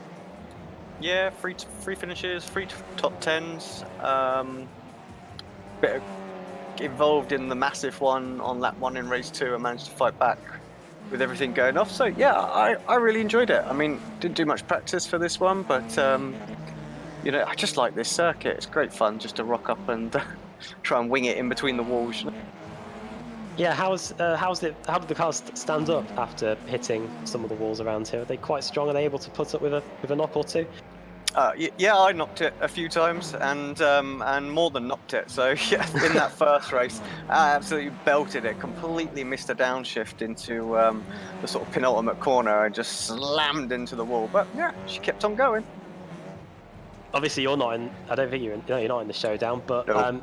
Yeah, it's completely changed at the top there. I think Jack was leading at the beginning of the evening, and now it's Wojciech that now leads the way by 41 points. He is coming good right at the right possible time here.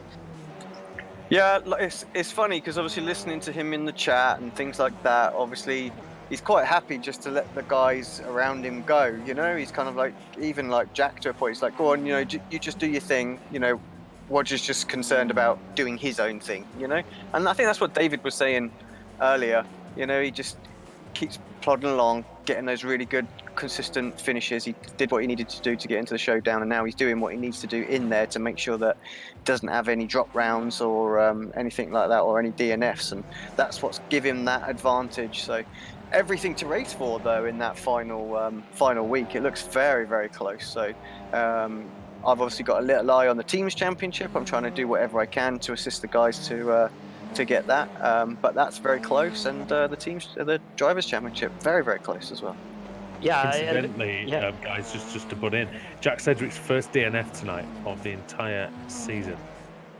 Yeah, that's crazy. I mean, he has had a brilliant season, like David said just before, like absolute standout driver.